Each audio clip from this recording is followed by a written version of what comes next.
Hello friends, welcome to lucky Reddy stories.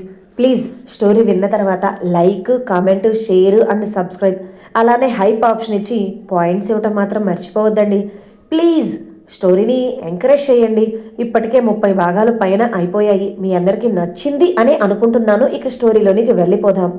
ఆమెను ఆఫీస్కి రమ్మని చెప్పలేదు, వద్దని చెప్పలేదు. ఇప్పుడు నేను ఏం చేయాలి? ఆఫీస్కి వెళ్ళాలా వద్దా? అయినా అర్జున్ చెప్పిన మాటలకు అర్థమేంటి అని ఆలోచనలో పడిపోయింది కావ్య.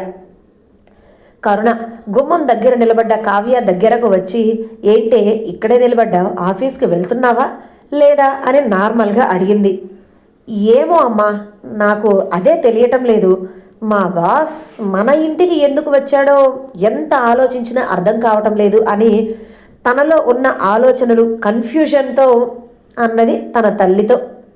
అదేంటే నువ్వే లంచ్కి పిలిచావని చెప్పాడు, మరి నువ్వేంటి ఎందుకు వచ్చావుడు అని అంటున్నావు అని అయోమయంగా అడిగింది కరుణ. తల్లి ప్రశ్నతో ఆలోచనల నుంచి బయటికి వచ్చి, నేనే నేనే పిలిచానమ్మా, మర్చిపోయాను అంటూ ఇంటి లోపలికి వచ్చి అక్కడ ఉన్న చైర్లో కూర్చుంది. ఏంటే ఏమైంది ఈరోజు ఇలా ఉన్నావు? తలనొప్పా అని అడుగుతూ తన కూతురు ఎదురుగా ఉన్న చైర్లో కూర్చుంటూ అడిగింది కరుణ.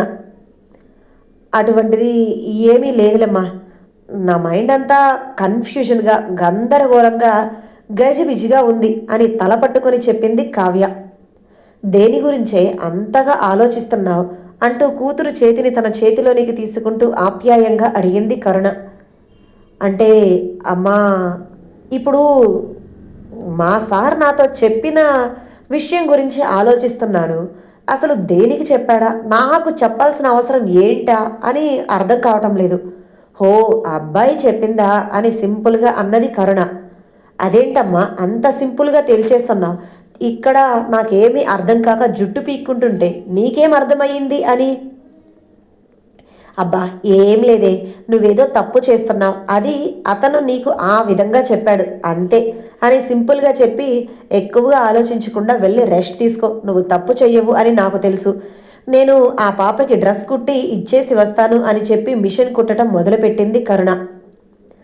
తల ఆలోచనలతో రూమ్లోనికి వెళ్ళి బెడ్ మీద వాలింది కావ్య. అంటే నేను అర్జున్ని చంపటానికి ట్రై చేస్తున్నాను అని అతడికి తెలిసి నన్ను చంపొద్దు అని ఈ విధంగా నన్ను రిక్వెస్ట్ చేశాడా, ఆర్డర్ వేశాడా, బెదిరించాడా? ఈ విధంగా కూడా చెప్తారా? కానీ ఇతను నన్ను చంపొద్దు అని చెప్పినట్టుగా లేదే, ఏదో మీనింగ్ ఉంది, డెప్త్ మీనింగ్, అదేంటో తెలియటం లేదు. ఏంటబ్బా అర్థం కావటం లేదు అని ఆలోచనలతోనే ఎప్పటికో కన్ను మూసింది కావ్య. కేశవ్, కళ్యాణి ఇద్దరూ కూడా తల తిప్పి చూశారు. ప్రియ బిగుసుకుపోయి అలానే నిలబడిపోయింది.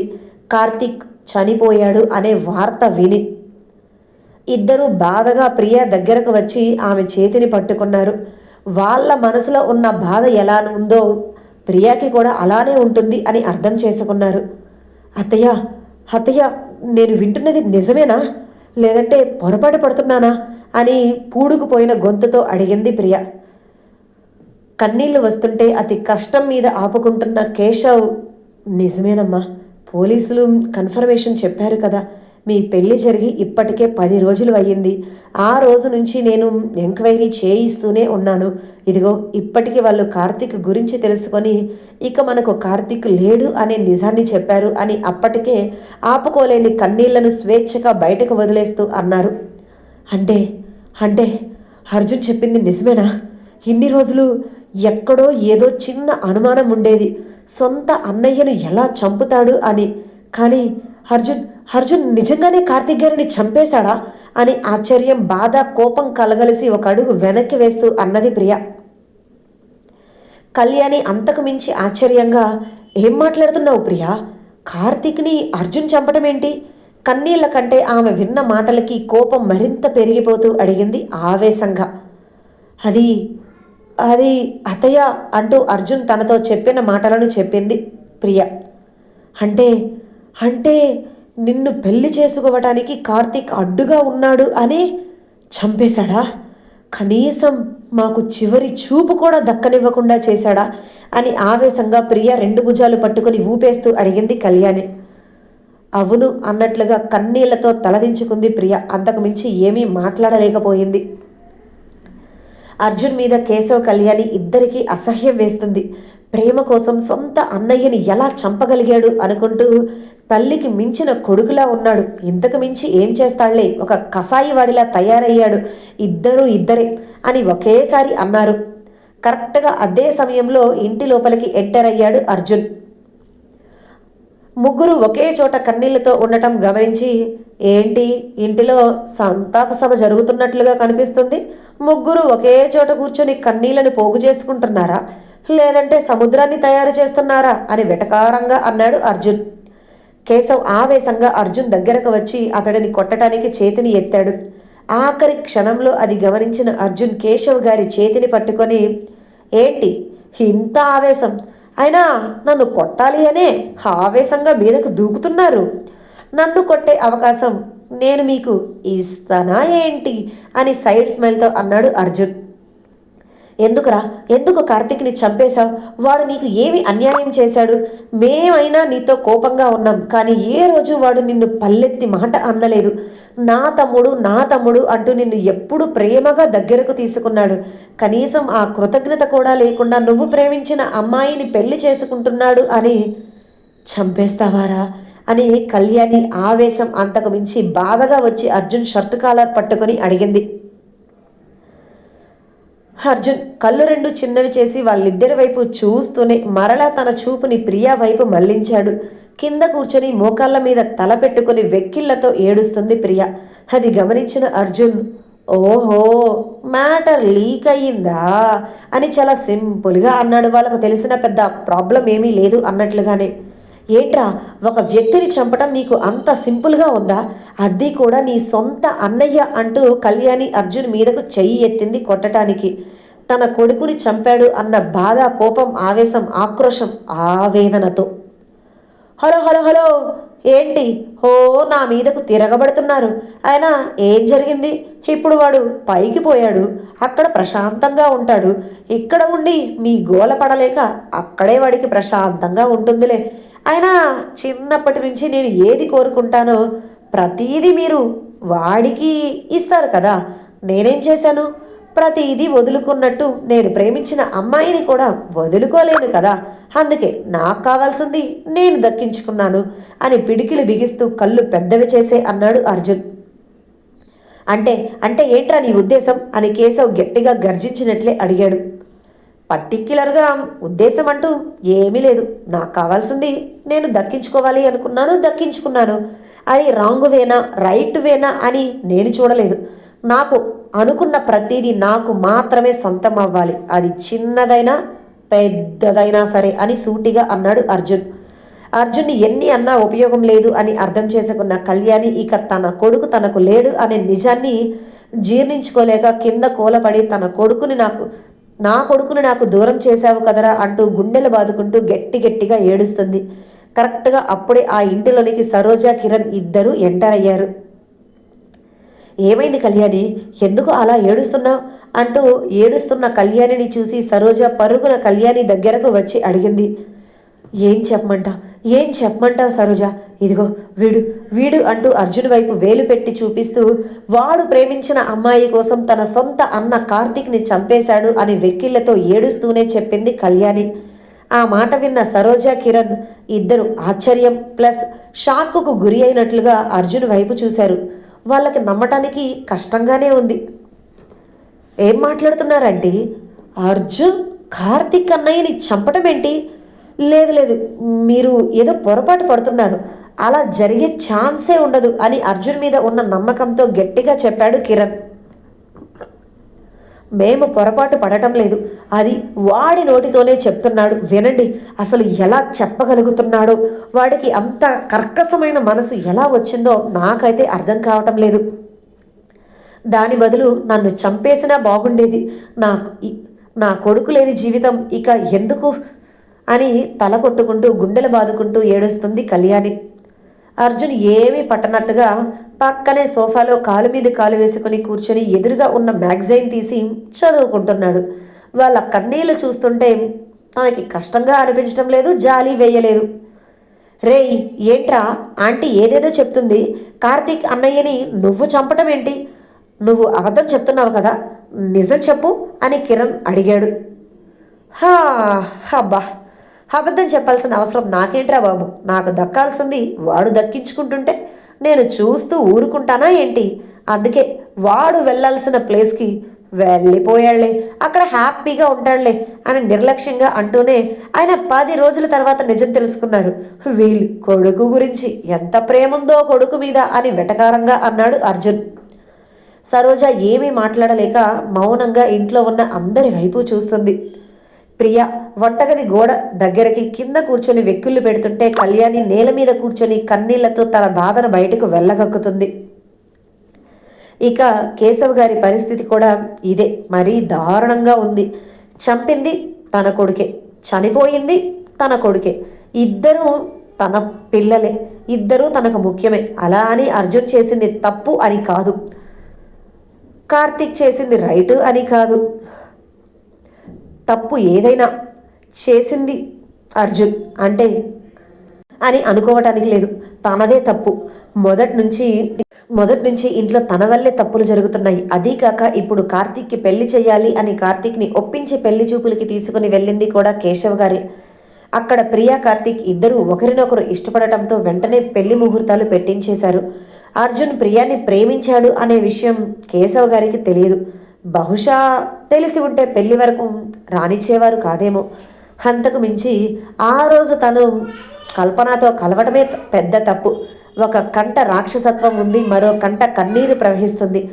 ఒక కన్నే మరొక కన్నుని చూడలేదు అన్నది ఎంత సత్యమో, ఒక కొడుకు మరొక కొడుకు ఆనందాన్ని చూడలేక చంపేశాడు అని బాధని తట్టుకోలేక గుండె పట్టుకొని ఒక్కసారిగా కూలబడిపోయారు కేశవ్. హార్ట్ మీద చేతులు వేసుకొని ఒక్కసారిగా నేల మీదకు ఒరిగిపోతున్న కేశవ్ గారిని గమనించిన కిరణ్, అంకుల్ అంకుల్ ఏమైంది మీకు అంటూ ఆయన దగ్గరకు వచ్చి పట్టుకున్నాడు. ఊపిరి కష్టంగా తీసుకుంటూ ఉన్న ఆయనను గమనించిన సరోజ కళ్యాణి కేశవ్ గారి దగ్గరకు వచ్చి ఏమైందండి అంటూ గాబరాగా అడిగారు. నా పరిస్థితి ఇది అని చెప్పలేని పరిస్థితుల్లో ఉన్నారు కేశవ్ గారు. ఆస్తి మొత్తం అర్జున్ తీసేసుకున్నాడు, అలానే తమ కన్న కొడుకుని కూడా చంపేశాడు. ఇప్పుడు ఇంటిలో ప్రశాంతత అన్నదే లేదు. పెళ్లి చేసుకున్న తర్వాత ప్రియ అయినా సంతోషంగా చూసుకుంటున్నాడా అంటే ఆమెను కూడా ప్రతి క్షణం బాధ పెడుతూనే ఉన్నాడు. ఇంటిలో ఎటు పక్క చూసినా బాధే, సంతోషం అన్నది ఇసుమంతా కూడా కనిపించటం లేదు. ఆ బాధ అంతా గుండె లోపల బరువుగా పెరిగిపోయి ఆ గుండె మొయ్యలేక హార్ట్అటాక్ వచ్చింది. కేశవ్ గారు అని సరోజ పిలుస్తుంది. కళ్యాణి ఏవండి అంటూ కదిలిస్తూ బోరును ఏడుస్తూనే ఉంది. ప్రియ వీళ్ళ కేకలకి తల ఎత్తి వాళ్ళ వైపు చూసి పరిగెత్తుకుంటూ అక్కడికి వచ్చి ఆంటీ ఏమైంది అని భయంగా అడిగింది. ఏమో తెలియటం లేదమ్మా అని సరోజ అంటే కేశవ్ని గమనించిన ప్రియ, అంకుల్కి హార్ట్అటాక్ వచ్చినట్లుగా ఉంది, త్వరగా హాస్పిటల్కి తీసుకొని వెళ్దాం పదండి అని కిరణ్ అనటంతో అలా నిమిషాల్లోనే ఆయనను కారులోనికి ఎక్కించటం, ఆ తర్వాత హాస్పిటల్కి తీసుకొని వెళ్ళటం చకచకా జరిగిపోయాయి. తన కళ్ళ ముందే అంత జరుగుతున్న అర్జున్ ఏమీ పట్టనట్లుగానే జరిగేది చూస్తూ సైడ్ స్మైల్తో తన చేతిలో ఉన్న మ్యాగజైన్లో పేపర్స్ తిరగేస్తున్నాడు తప్ప కాలు కింద కూడా పెట్టలేదు. అలా సోఫాలో కాలు మీద కాలేసుకొని దర్జాగా కూర్చున్నాడు. ఇల్లంతా ఖాళీ అయిపోయింది. ఒకేసారి ఇంటి మొత్తం చూశాడు. ఇప్పుడు ప్రశాంతంగా ఉంది ఇల్లు అని ఒళ్ళు విరుచుకుంటూ మంగమ్మ కాఫీ పంపించు నా రూమ్కి అని తన రూమ్లోనికి వెళ్ళిపోయాడు అర్జున్. జరిగేది అంతా ఒక వైపున ఉండి బాధగా చూస్తూ ఉన్న మంగమ్మ ఏమీ మాట్లాడలేక అసలు జరిగేది నిజమేనా అన్న అనుమానం మనసులో కలగటంతో అర్జున్ అడిగినట్లు కాఫీ తీసుకుని వెళ్ళి ఇచ్చింది. ఏంటి మంగమ్మ అలా ఉన్నావు అని రిలాక్స్ అవుతూ కాఫీ తాగుతూ అడిగాడు. మీరు చేస్తున్నది నాకేమీ నచ్చటం లేదు బాబు, అక్కడ వాళ్ళ ముందు అదంతా కరెక్ట్ కాదు బాబు అని అన్నది మంగమ్మ. నేనేం చేస్తున్నాను, కాఫీ తాగుతున్నాను, అది కూడా ఇష్టం లేదా నీకు అని చాలా సింపుల్గా అన్నాడు అర్జున్. నేను మాట్లాడుతున్నది కాఫీ గురించి కాదు బాబు, ఇంట్లో జరుగుతున్న పరిస్థితుల గురించి అని చిన్నగా తలదించుకుని చెప్పింది మంగమ్మ. హహా ఇంటిలో పరిస్థితుల గురించి నాకెందుకు, నా హ్యాపీనెస్ నాకు ముఖ్యం. సరేలే, అవన్నీ నువ్వు పట్టించుకోవడం ఎందుకు? ఇంతకీ నీ కూతురికి ఎగ్జామ్స్ అయిపోయాయా? ఇంటికి ఎప్పుడు వస్తుందంట అని తన ఫ్యామిలీ పరిస్థితి అంత దిగజారిపోయినా తన తండ్రికి హార్ట్ అటాక్ వచ్చి విలవిలలాడిపోతూ ఉన్నా సరే అది తనకు ఏమీ పట్టనట్లుగా నార్మల్గా ఉండటం మంగమ్మకు అస్సలు నచ్చలేదు. చాలా కష్టంగా అర్జున్ మీద మొదటిసారి వచ్చిన కోపాన్ని అదుపు చేసుకుంది మంగమ్మ. 5 రోజుల్లో ఎగ్జామ్స్ అయిపోయి ఇంటికి వస్తాను అని చెప్పింది బాబు అని అసహనంగా చెప్పి అర్జున్ కాఫీ తాగటం అయిపోవటంతో ఆ కప్పు తీసుకొని అక్కడ నుంచి వెళ్ళిపోయింది. అబ్బో, ఎప్పుడు లేని ఈ మంగమ్మకు కూడా నా మీద కోపం వచ్చినట్లుంది. అయినా ఎవరికి కోపం వస్తే నాకేంటిలే, నేను అనుకున్నది జరిగితే చాలు అని అనుకొని ఫోన్ రావటంతో మాట్లాడుతూ ఇంటి నుంచి బయటకు వెళ్ళాడు. కిరణ్ వాళ్ళు ఇంటికి దగ్గరలోనే ఉన్న హాస్పిటల్కి వెళ్ళారు. అక్కడ వాళ్ళు కారు దిగటం ఆలస్యం. స్ట్రక్చర్తో డాక్టర్స్ రెడీగా వాళ్లకు ఎదురు వచ్చారు. నర్సు డాక్టర్ హడావుడి చేస్తూ స్పీడ్గా కేశవ్ గారిని లోపలికి తీసుకుని వెళ్ళిపోయారు. వెనక ఉన్న వీళ్ళు వాళ్ళ పరుగుతో అందుకోలేకపోయారు. ఏం జరుగుతుందో ఏంటో అని నలుగురు కూడా కేశవ్ గారిని తీసుకుని వెళ్ళిన రూమ్ బయటే ఉండి అటు ఇటు తిరుగుతున్నారు టెన్షన్తో. కేశవ్ గారికి ఏమీ కాకూడదు అని మనసులోనే ఆ దేవుడిని ప్రార్థిస్తున్నారు. అరగంట తర్వాత డాక్టర్ బయటికి వచ్చి he is out of danger, mild heart attack, problem ఏమీ లేదు, కానీ ఈసారి వస్తే మాత్రం ప్రాణానికి ప్రమాదం, కాబట్టి జాగ్రత్తగా చూసుకోండి అని చెప్పి వెళ్ళిపోయారు. ఒకసారి మేము వెళ్ళి చూడొచ్చా డాక్టర్ అని ప్రియ అడిగితే, లేదు ఇప్పుడు చూడటానికి కుదరదు, 1 అవర్ తర్వాత రూమ్కి షిఫ్ట్ చేస్తారు, అప్పుడు చూడండి, అప్పుడు ఏ ప్రాబ్లం లేదు అని చెప్పటంతో సరే అని లోపలికి వెళ్ళలేక మౌనంగా బయటే ఉండిపోయారు. డోర్ విండో నుంచి లోపలికి చూస్తూ వైర్ల మధ్య కనిపిస్తున్న కేశవ గారిని చూడటానికి కళ్యాణికి చాలా కష్టంగా అనిపించింది. తన భర్తని అటువంటి సిచ్యువేషన్లో తను చూడలేకపోతుంది. ఎప్పుడు హుషారుగా తిరుగుతూ ఉండే ఆయన ఒక్కసారిగా ఇలా బెడ్ మీద వైర్ల మధ్య చలనం లేకుండా ఉండటం చూసి తట్టుకోలేకపోయింది. దానంతటికీ కారణం అర్జున్ అని తెలిసి మరింత కోపం తనలో రగిలింది అర్జున్ మీద. అలా 2 రోజులు హాస్పిటల్లోనే డాక్టర్ అబ్జర్వేషన్లో ఉంచి ఆ తర్వాత ఇంటికి తీసుకొని వచ్చారు కేశవ గారిని. ఆయనను చాలా జాగ్రత్తగా కళ్యాణి ప్రియ ఇద్దరూ చూసుకుంటున్నారు. తన కన్న తండ్రికి హార్ట్ అటాక్ వచ్చింది, ఇంట్లోనే తిరగలేని పరిస్థితుల్లో ఉన్నారు అని అర్జున్ ఏమీ పట్టించుకోవటం లేదు. తన కన్న తండ్రికి హార్ట్ అటాక్ వచ్చింది అంటే కనీసం చూడటానికి కూడా ఇష్టపడలేనట్లుగా ఆఫీస్కి వెళ్ళిపోతున్నాడు, ఇంటికి వస్తున్నాడు. తనకు కావాల్సింది మంగమ్మ చేత చేయించుకొని తింటున్నాడు, అంతే. అర్జున్ క్యారెక్టర్ ఇంతే ఉంటుంది.